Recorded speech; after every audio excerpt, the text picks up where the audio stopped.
Internet aja. Seru, tapi aku takut masuk SD.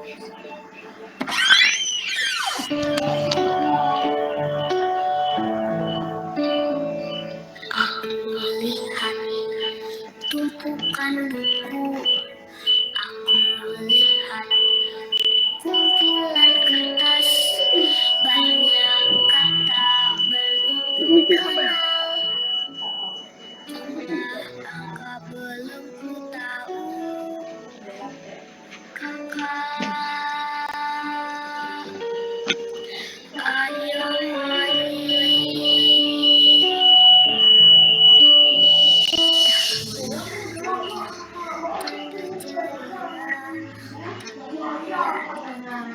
Kasihan toh. Juga bisa belajar. Kakak,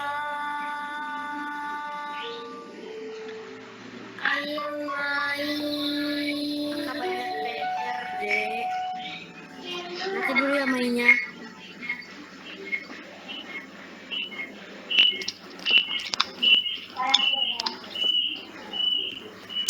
Baik, Bapak Ibu,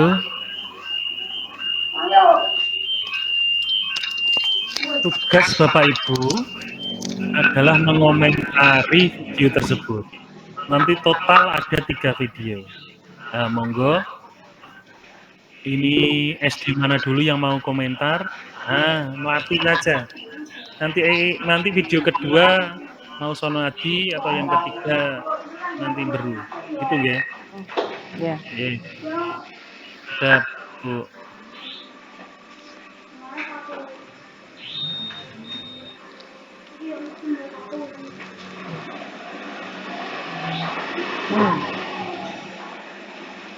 Sudah muncul ya. Monggo, Bu Endah. Ya, terima kasih. Apa yang diceritakan dalam adegan tersebut, Bu Endah? Makasih. Setelah saya perhatikan, itu ketakutan atau kegalauan ya. Jadi anak TK itu juga bisa galau. Yang biasanya di TK itu kan tempatnya bermain. Menurut mereka itu dunianya itu dunia main. Main tanpa dijejali dengan matematika atau harus bisa ini yang agak mereka itu belum paham. Jadi mereka ketakutan akan hal itu. Jadi masuk ke SD itu buat mereka itu sebuah kengerian, momok. Ngeri ya. Ngeri gitu. Nanti gimana saya kalau di SD seperti itu.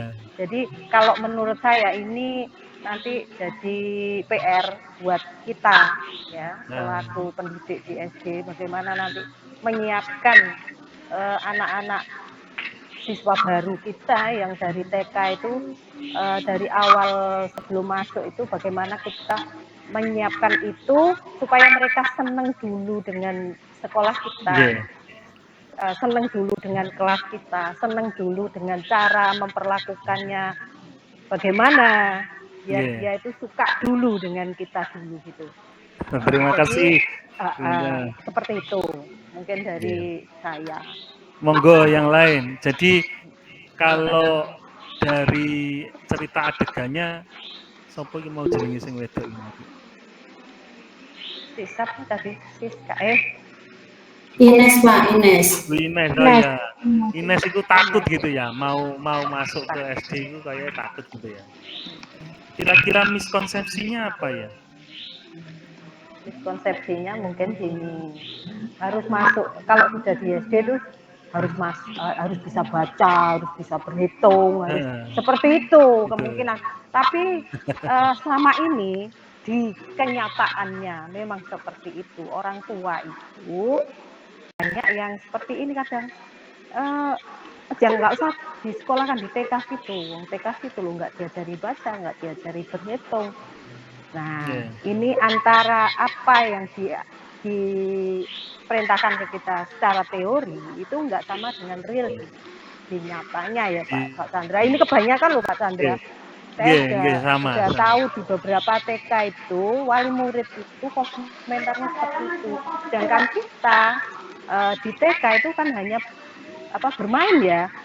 Terus tidak harus masuk ke SD itu harus sudah baca, harus sudah bisa berhitung kan. Itu pesannya ya Bu ya, pesan yang dapat diambil dari adik. Saya lanjut Ibu. Terima kasih kepada Bu Endah. Iki gak ono bener salah loh teman-teman. Iya, monggo ayo yang komentar lain. Apapun diterima. Bebas. Ya sing dilihat harus kepala sekolah ya, monggo. Yang dilihat sehari-hari bagaimana Bu Retna juga pernah teman-teman yang lain TK, Bu Neti juga punya anak. Saya lanjut TK juga. Monggo ayo. Jadi begini, penjelasan terkait video pertama yaitu apa sih yang diceritakan dalam adegan tersebut? Seorang anak bernama Ines memiliki pengalaman belajar sambil bermain menyenangkan laut. Ketika akan masuk SD, Ines memiliki ketakutan karena mengamati ruangan kakaknya yang merupakan seorang siswa SD dipenuhi tumpukan buku dan PR dari sekolah. Yang tadi kakaknya diajak main bilang nggak mau PR saya sudah banyak, ya adegannya seperti itu. Nah, apa miskonsepsi yang terlihat dalam adegan tersebut? Bagi anak usia dini, dalam hal ini Ines, pembelajaran yang menyenangkan hanya ada di PAUD, sementara pembelajaran di SD kelas awal kan Ines. Proses pembelajaran berpihak kepada anak. Ini miskonsepsinya sesuai dengan video pertama tadi. Kemudian pesan yang dapat diambil dalam adegan tersebut masih terdapat miskonsepsi bahwa pembelajaran di PAUD dan SD kelas awal sangat berbeda. Tidak ada transisi yang menyenangkan untuk anak dari PAUD ke SD atau kelas awal. Itu penjelasan terkait video pertama. Baik, lanjut ke video kedua. Ini nanti pertanyaannya sama. Apa yang diceritakan dalam adegan video yang kedua nanti? Terus apa miskonsepsi yang terlihat dalam adegan tersebut? Kemudian apa pesan yang dapat diambil dalam adegan tersebut? Oke. Mohon nanti entah dari Beru atau Sonoati gantian yang mengomentari video kedua ini ya.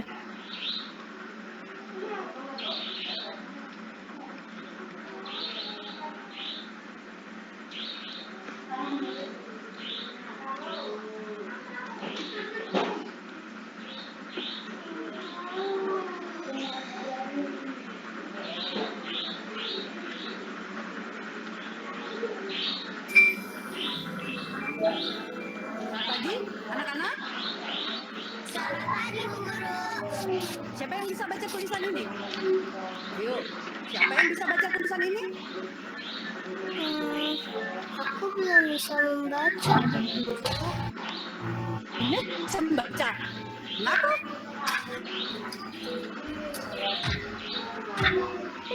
Hari ini kita akan belajar matematika.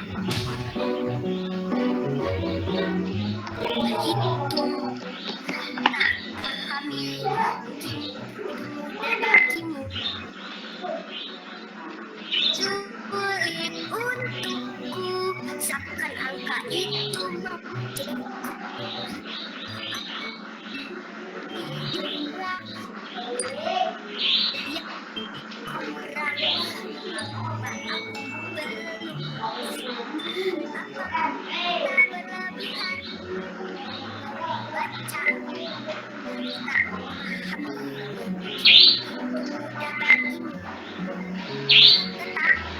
sulit untukku seakan itu mengejekku. Banyak kata yang ditata, banyak huruf yang disusun.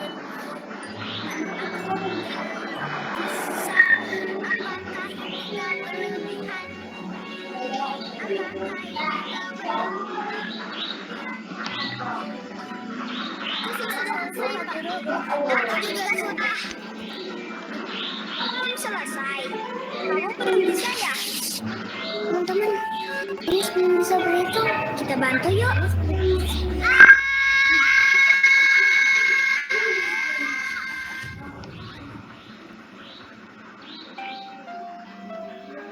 Nak, ada apa?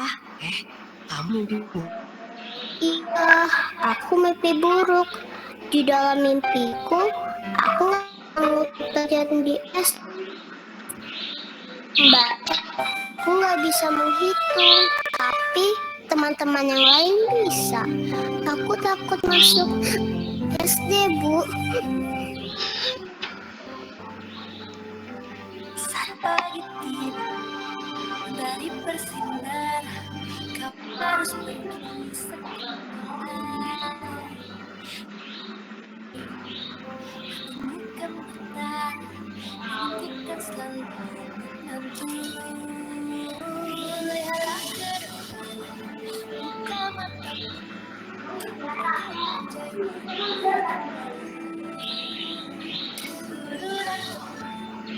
Ada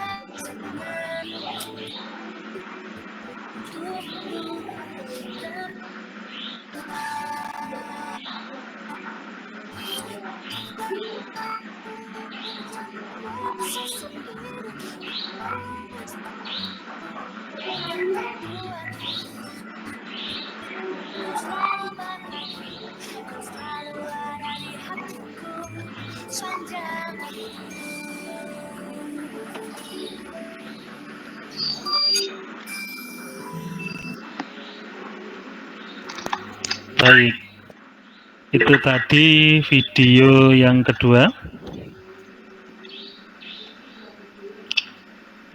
Monggo, silahkan dikomentari. Ntar saya share lagi. Monggo, Belia. Terima kasih. Menurut saya dari video itu kan berkesinambungan ya, berlanjut. Tadi yang pertama anak, terus nah itu yang kedua ada peran serta orang tua dalam mendampingi anak pada masa transisi. Bagaimana anak tersebut tidak takut lagi ketika memasuki masa SD gitu. Jadi di sini menurut saya di video ini peran orang tua juga sangat berpengaruh atau penting untuk mendampingi anak pada masa transisi ke SD ini. Seperti itu. Belia. Go dari sono Adi. Tahu dalam adegan itu apa? Adegan Ines ngapain? Di miskonsep itu ternyata proses sisi PAUD itu ya Bulia ya tidak hanya urusan sekolah saja, harus melibatkan orang tua gitu ya Bulia ya. Ya, seperti itu. Orang urusan Karena sekolah tok. ya, karena memang kan yang pertama kali mendampingi anak untuk berangkat ke sekolah itu kan orang tua ya. Orang Jadi tua, orang ya. tua juga perlu tahu dan paham fase yang dialami anak atau sedang dilalui anak itu. Bagaimana Iya. di TK, lalu kemudian bagaimana akan di SD itu perlu tahu juga orang tua. Seperti Iya. itu. Ya, Bulia, terima kasih. Ada yang mau nambahi lagi yang dari Sono Adi? Nanti terakhir video ketiga Beru nanti yang komentar. Oke ya, kita lanjut ya. Jadi penjelasan terkait video yang kedua, apa yang diceritakan dalam adegan tersebut? Adegan ini menceritakan bayangan Ines terbawa mimpi ketika pertama kali belajar di SD. Jadi dia tidur, sambungan dari video pertama tadi, kakaknya malam belajar, kemudian diajak main, dia nggak mau karena sibuk mengerjakan PR, terus kemudian tidur. Di dalam tidur itu, Ines bermimpi masuk sekolah pertama langsung ketemu bu guru yang seperti itu. Sudah baca, sudah bisa membaca, gitu kan? Ines tepat karena belum bisa membaca, wedi takut. Kemudian ketemu Pak Guru mengajarkan matematika juga langsung seperti itu. Ayo berhitung gitu. Jadi Ines akhirnya terbawa mimpi dan terbangun dari mimpinya. Karena di dalam mimpi itu pembelajaran yang diajarkan oleh guru hanya berfokus pada kemampuan membaca, menulis, dan menghitung. Dan Ines dituntut untuk dapat calistung. Kebetulan di video itu Ines belum bisa membaca, belum bisa menghitung. Jadi dia takut sampai terbawa mimpi, terus kemudian terbangun. Untungnya orang tuanya bisa mendampingi. Gitu. Apa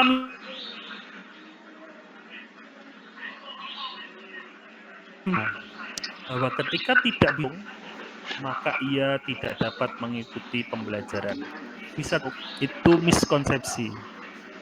Jadi kita para guru ketika mendapatkan anak tidak bisa calistung, maka anak itu harus tetap bisa mengikuti pembelajaran.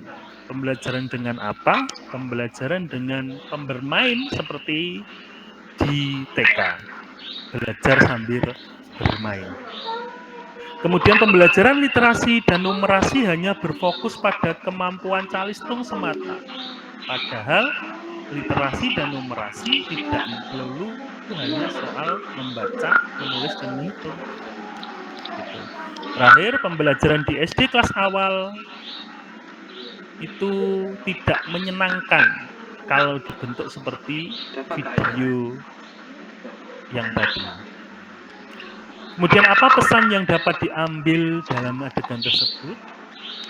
Pembelajaran tetap dapat dilakukan meski anak belum bisa calistung.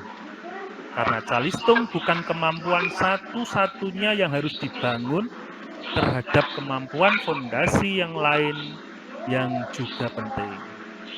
Jadi saya kutip sedikit bahwa kemampuan fondasi anak di usia PAUD 0 sampai 8 tahun itu ada 6. Salah satunya calistung. Tetapi yang 5 itu masih ada kemampuan-kemampuan yang lain yang insya Allah akan dijelaskan pada pertemuan kedua. Tidak saya jelaskan sekarang, tetapi sehingga kalau kita terlalu fokus pada calistung, maka kita melewatkan 5 fondasi yang juga penting, yang juga wajib kita penuhi untuk bekal anak nanti masuk di usia siap belajar. Jadi kemampuan literasi dan numerasi bukan hanya calistung. Kemampuan tersebut perlu dibangun secara bertahap dan ini garis besarnya menyenangkan. Gitu. Oke, lanjut ke video yang ketiga. Ini tuh Dan Beru nanti yang mengomentari. Monggo Bapak Ibu. Sebentar Pak Chandra. Iya, oh ya, monggo beliau. Gini, saya ada ini murid itu tanpa melalui sekolah PAUD ataupun TK. Namun pada saat dia masuk kelas 1, anaknya itu sangat matang sekali. Secara kedewasaan, emosional maupun kemampuannya dalam calistung. Nah, apakah mungkin 5 dari 6 yang Pak Chandra sebutkan tadi itu bisa diasah tanpa melalui sekolah TK PAUD itu? Oke, baik. Ini pendapat saya pribadi ya, Bu ya. Nanti kebenarannya ya gak weruh. Jadi gini, 6 fondasi itu harusnya jauh lebih bisa dipenuhi itu ketika anak bersekolah di PAUD. Karena memang guru-gurunya diajarin untuk itu, guru PAUD itu. Fondasi itu di kita itu namanya CP, capaian pembelajaran. Nah, kalau anak-anak PAUD itu 6 fondasi itu hampir mirip dengan profil pelajar Pancasila, Bu ya. Tapi kok tak jelas 6 fondasi saiki ya nanti Pak Sigit pertemuan kedua saja. Apa sih yang dibutuhkan gitu. Jadi kemungkinan sangat besar bisa, Bu ya. Kan kita tidak tahu kondisi orang tuanya seperti apa. Statnya anak-anak kan berbeda-beda. Kadang yang anak sekolah di PAUD dibanding anak yang tidak sekolah di PAUD, kadang masuk SD pinteran bocah yang tidak sekolah. Kan bermacam-macam. Banyak faktor yang mempengaruhi, termasuk orang tuanya seperti apa. Barangkali cara mendidiknya murid sampean yang masuk ke SD tanpa sekolah PAUD itu orang tuanya benar-benar pintar ngulangi anaknya sehingga bisa mengalahkan anak-anak yang sekolah di PAUD.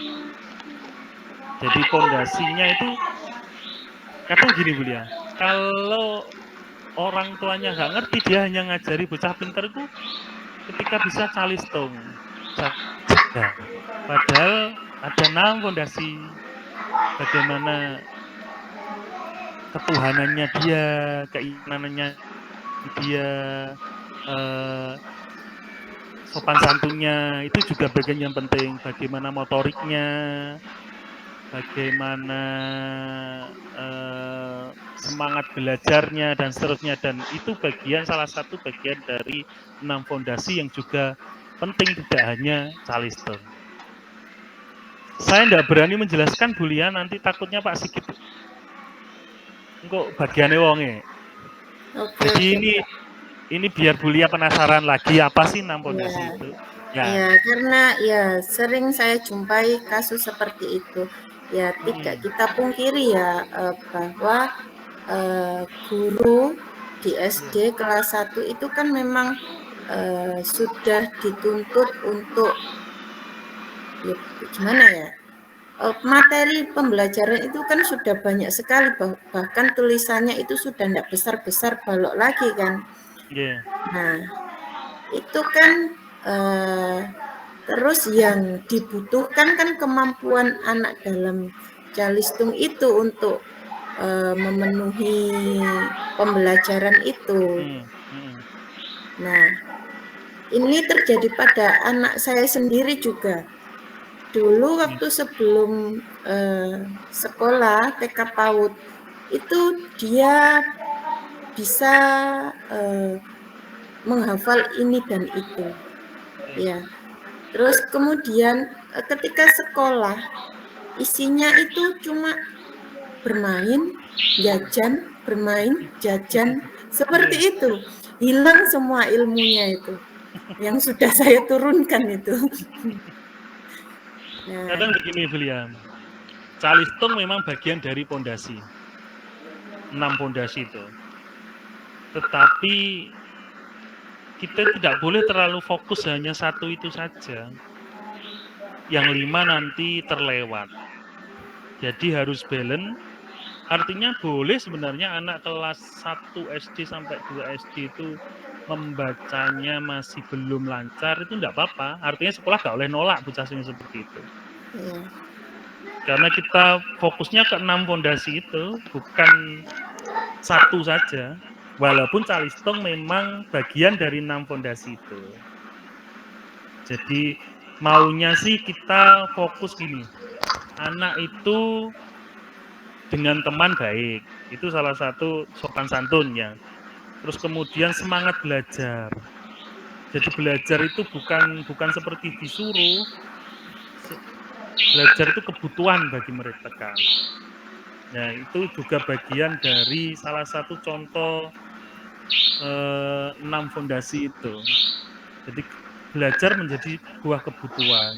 Nah, kalau anak-anak itu dipaksa untuk dari kecil disuruh membaca dan seterusnya, itu diperkirakan anak itu nanti akan bosan. Di drill kon ngapal no. Kalau dulu kita kan seperti itu. Iya. 1 kali 1 gak iso gak mulai. Sampai terus gitu kan di drill seperti itu. Nah, ternyata menurut penelitian pembelajaran drill calistung itu membuat anak menjadi tidak senang belajar. Jadi belajar itu dipaksa. Begitu. Jadi di karepe 0 sampai 8 itu kita boleh mengajari membaca, menulis, menghitung, tapi tidak boleh dengan drill. Terus bagaimana ketika anak masuk SD bisa membaca, itu poin positif. Berarti kita tinggal mengembangkan 5 fondasi yang lain. Seperti itu. Artinya gini loh. Ketika ada anak gak iso moco, gak iso nulis, gak iso ngitung, itu enggak apa-apa. Kita kejar fondasi yang lain. Karena kita di SD itu dituntut 2 tahun, kelas 1 dan kelas 2, itu 6 fondasi ini sudah terpenuhi. Nah, memenuhi 6 fondasi ini dianggap bahwa anak sudah siap bersekolah. Gitu. Jadi itu nanti ada penjelasannya lagi, Bu Lia. Materi Iya, Pak. 5 kok. Mantap. Iya, Pak. Lanjut ya. Ya, lanjut, Pak. Seru diskusi kali ini.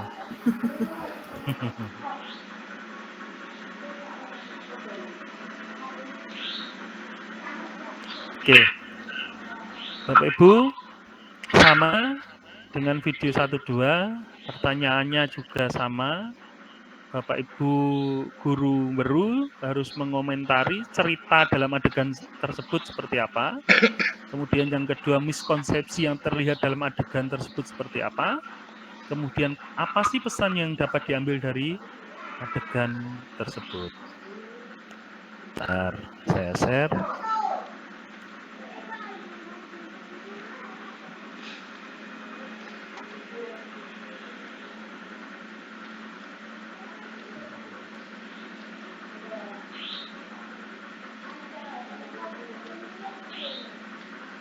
Selamat menyaksikan. Memangnya harus ya aku masuk SD? Gimana kalau nanti aku nggak suka di SD? Kenapa nggak di TK terus aja? Kamu kan sudah tambah besar, Nak. Jadi... Bentar. Biru gitu ya. Kenapa, Nak? Memangnya harus ya aku masuk SD? Gimana kalau nanti aku nggak suka di SD? Kenapa nggak di TK?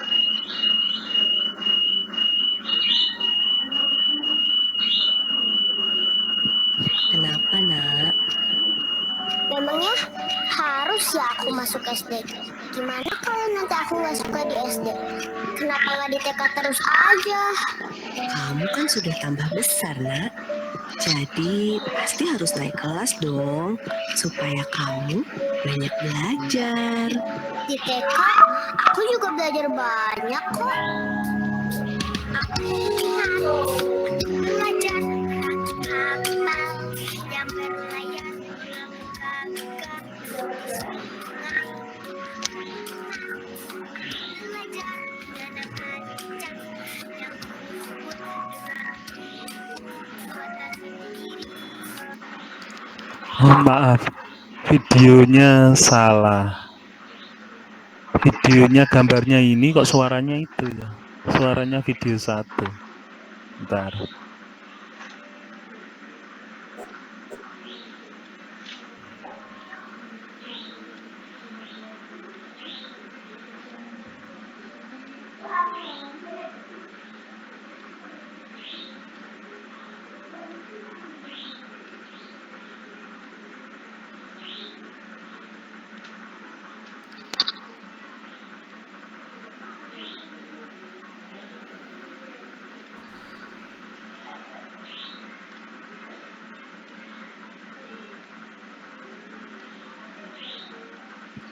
Kenapa, Nak? Memangnya harus yang bermain juga bisa belajar.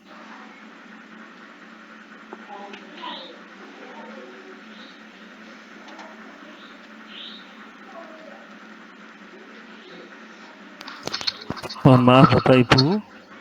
Bentar, saya carikan videonya.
Kenapa, Nak? Memangnya harus ya aku masuk SD?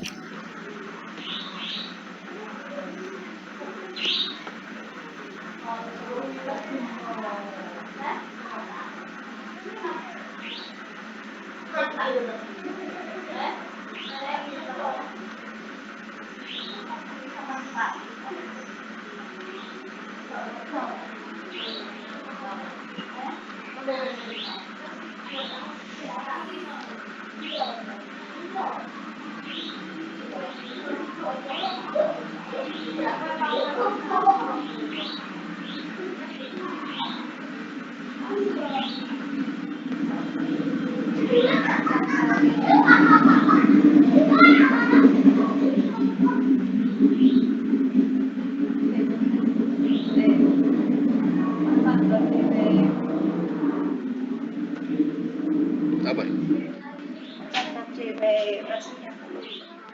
Oke, rasanya.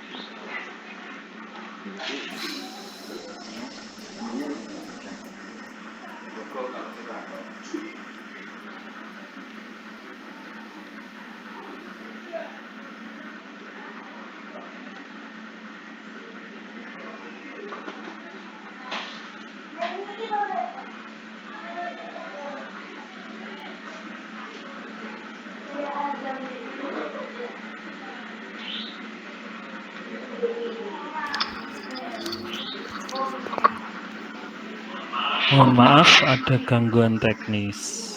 Bentar, videonya saya tayangkan.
Baik, mohon maaf tadi videonya agak lama nyarinya.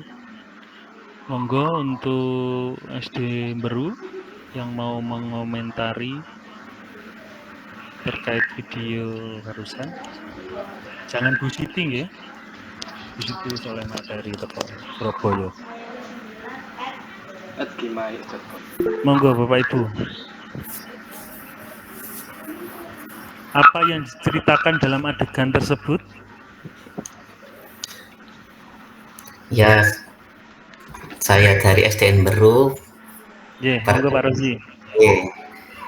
Sebenarnya video yang diputarkan tadi dari Pak Chandra, saya tidak mendengar suaranya, tapi saya coba menerangkan isinya. Jadi untuk video yang ketiga tadi diceritakan anak yang sebenarnya takut untuk masuk SD karena banyak tugas, banyak PR, harus bisa menghitung. Ternyata setelah masuk ke kelas, Bapak dan Ibu gurunya menjelaskan bahwasanya di SD itu menyenangkan. Untuk masalah pembelajaran bisa bertahap sedikit demi sedikit, akhirnya bisa. Dan juga ada lagu-lagu dan juga tari-tarian yang mungkin itu semasa di PAUD pasti belajarnya sambil menyanyi, seperti itu, bermain. Jadi akhirnya si anak tadi yang sebenarnya takut akhirnya merasa senang dan mau ke SD, seperti itu. Terima kasih Pak Rozi. Jadi begini Bapak Ibu, ceritanya seperti apa sih adegan tersebut? Jadi Ines itu sebenarnya tidak bisa membaca, menulis dan menghitung ketika Ines masuk ke SD. Ternyata itu berpengaruh terhadap kepercayaan dirinya. Namun pada kenyataannya dalam adegan ini guru dan pembelajaran di SD sangat menyenangkan dengan tidak hanya berfokus pada Calisto. Saya ingat perkataan Ibu guru dalam video tadi bahwa kalau Ines bisa semuanya, terus untuk apa ada Bu Guru? Kalau Ines belum bisa membaca dan menulis, itulah tugas dari Bapak Ibu Guru untuk membuat Ines bisa membaca, menulis, dan menghitung. Serta kelima fondasi yang lain. Begitu. Apa miskonsepsinya? Ines memiliki keyakinan bahwa pada saat masuk SD ia harus dapat menguasai Calisto. Itu miskonsepsi. Bahwa anak masuk SD tidak wajib atau tidak harus bisa Calisto. Kalaupun bisa, itu merupakan bonus buat gurunya. Tinggal nanti menguatkan fondasi yang lain. Kemudian pemaknaan bahwa kesiapan sekolah harus dimiliki anak sebelum masuk SD. Tidak. Kesiapan anak bersekolah itu usia 0 sampai 8, artinya sampai kelas 2. Itu anak harus memiliki kesiapan sekolah. Bagaimana cirinya memiliki kesiapan sekolah? Anak menguasai 6 fondasi, memiliki kompetensi ke-6 fondasi. Tuh. Apa pesan yang dapat diambil dalam adegan tersebut? Proses anak untuk memiliki kematangan untuk mengikuti pembelajaran dapat terus dibangun hingga akhir SD kelas awal. Karena laju perkembangan anak beragam. Ini tadi yang diceritakan Bu Lia, bahwa ada anak yang orang sekolah TK, orang sekolah PAUD, ada yang bisa membaca. Tetapi juga banyak yang anak tidak sekolah PAUD, ora iso moco, dan tidak apa-apa, sekolah harus tetap menerima itu. Serta kesempatan belajar anak yang beragam. Kita beruntung ada di Jawa, teman-teman kita yang ada di kemarin NTT, ada yang dari Papua itu nggak ada di sana PAUD. Tentunya yang daerah-daerah tertentu saja. Beruntung kita yang ada di Jawa, sebagian besar ada PAUD di masing-masing desa. Kemampuan yang perlu dimiliki anak bukan hanya Calistung, tetapi banyak kemampuan lain. Nah ini ya, seperti mengelola emosi, kemandirian, dan lain-lain. Orang tua memiliki peran penting untuk membangun kepercayaan diri dan kemampuan anak. Ini yang kasus muridnya Bu Lia ini. Orang tuanya yang berarti memiliki peran penting.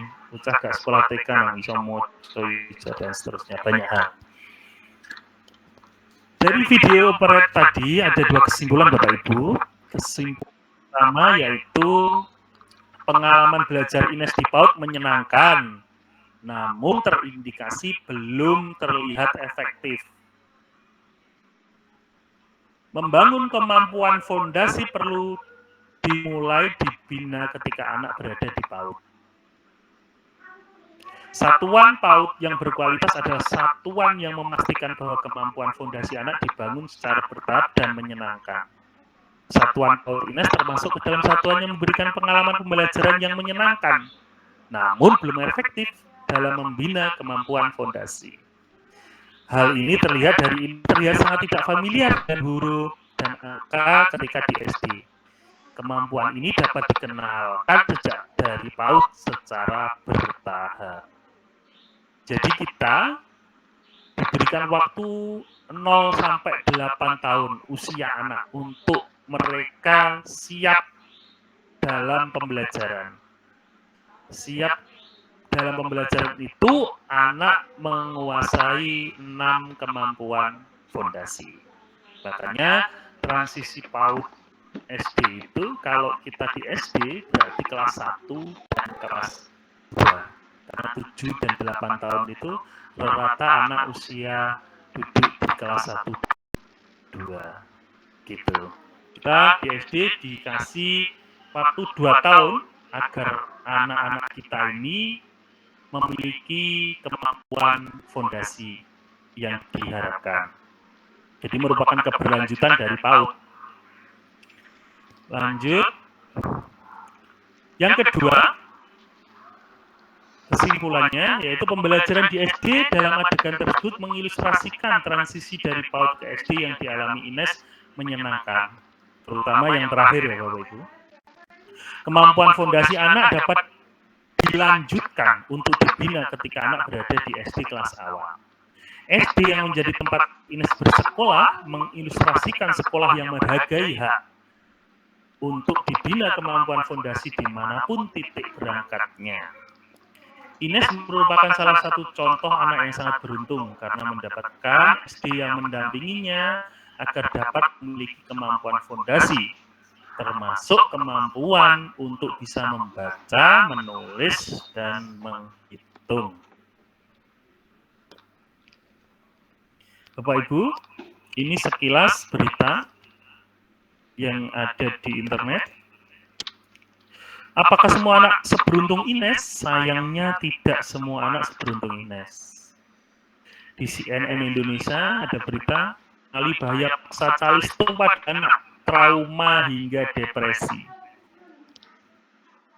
Jadi ternyata anak diajari calistung mungkin dengan intensitas yang tinggi itu membuat anak depresi ternyata.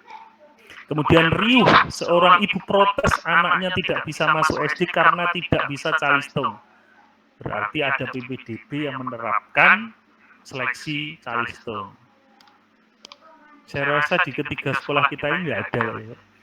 Apapun kondisinya kita terima. Murid kurang-kurang kok. Betul nggak Tante Bulia? Kemudian syarat masuk SD harus bisa baca dan tulis, itu keliru. Warganet trauma, anak saya dibilang sulit bertahan di sekolah. Ini berita-beritanya. Mengapa hal tersebut dapat terjadi Bapak Ibu? Ada 2 hal. Yang pertama, siap sekolah sama dengan harus dipenuhi sebelum SD. Ini salah. Pemaknaan bahwa kesiapan sekolah harus dimiliki anak sebelum masuk SD. Jadi usia TK itu, TKB, lulus masuk ke SD itu 6 fondasi harus terpenuhi. Ini miskonsepsi. Artinya kita dijatah sampai anak usia kelas 2. Itu harus memenuhi kesiapan sekolah mereka. Kesiapan sekolah sama dengan bisa calistung saja. Ini juga salah. Siap sekolah dimaknai sempit hanya pada kemampuan calistung saja. Padahal fondasinya, kemampuan fondasi anak ada, kemampuan yang lain. Mari pahami lebih jauh mengapa tes calistung pada PPDB marak terjadi. Ada miskonsepsi tentang siap sekolah di masyarakat. Siap sekolah sama dengan harus dipenuhi sebelum SD. Pemaknaan bahwa kesiapan sekolah harus dimiliki anak sebelum masuk SD.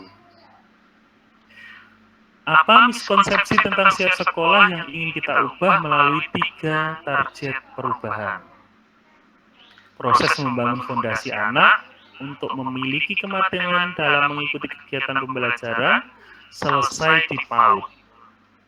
Nah, saat di SD, anak sudah harus siap sekolah. Namun faktanya, laju perkembangan anak beragam. Kesempatan belajar anak juga berbeda-beda. Jadi banyak faktor Bapak Ibu ya. Mari pahami lebih jauh mengapa tes calistung saat PPDB mereka terjadi. Ini miskonsepsinya. Proses belajar dilakukan metode drilling atau bagaimanapun caranya anak sudah harus dapat calistung. Ini miskonsepsi ya. Tidak boleh kita drilling untuk anak belajar calistung. Anak percaya bahwa dirinya tidak pintar saat tidak bisa calistung. Jadi tidak hanya calistung Bapak Ibu. Anak yang bisa sopan santun, empati itu juga bagian dari kepintaran anak. Jadi anak pintar itu tidak hanya bisa calistung saja, banyak faktor. Kemudian kalaupun anak mampu membaca, orientasi ke baca tulis hitung saja akan menghadirkan kemampuan literasi yang rendah. Anak bisa lancar membaca namun tidak paham arti kata. Ini yang hasil dari drilling, biasanya seperti itu. Bisa membaca, tetapi tidak bisa memahami arti kata. Kemudian, siap sekolah dapat terus dibangun hingga SD kelas karena periode usia dini yakni 0 sampai 8 tahun. Ini sumbernya dari UNESCO, Bapak Ibu. Laju perkembangan anak beragam serta kesempatan belajar anak beragam. Kadang di daerahnya itu tidak ada PAUD misalkan, sehingga anak tidak belajar PAUD langsung ke SD. Ini kesempatan belajar anaknya beragam. Kemudian perkembangan anak juga beragam. Kadang anak besar tidak dengan orang tuanya, dengan neneknya. Ini banyak terjadi di beberapa tempat karena orang tuanya sibuk bekerja. Kemudian siap sekolah tidak hanya calistung, namun juga kemampuan mengelola emosi, kemandirian, kemampuan membedakan baik dan benar, dan lain-lain. Itu bagian dari kemampuan fondasi anak. Kesiapan bersekolah adalah suatu kondisi di mana anak memiliki kemampuan untuk mengikuti kegiatan pembelajaran. Kemudian suatu kesiapan sekolah, suatu kondisi di mana anak memiliki kemampuan fondasi. Jadi dulu Bapak Ibu, sebelum ada proses transisi PAUD itu, miskonsepsinya adalah kesiapan bersekolah itu dianggap bahwa itu dimiliki anak sebelum anak masuk ke SD. Nah, oleh pemerintah sekarang dirubah. Kesiapan bersekolah itu kondisi di mana anak memiliki kemampuan fondasi sebagai pembelajar sepanjang hayat. Nah, kita diberi kesempatan untuk memenuhi kemampuan fondasi itu untuk di SD, melanjutkan kemampuan fondasi anak yang diperoleh di PAUD itu selama 2 tahun. Jadi kelas 1 dan kelas 2 harusnya karakter pembelajarannya mirip-mirip di PAUD. Jadi tidak melulu fokus ke buku teks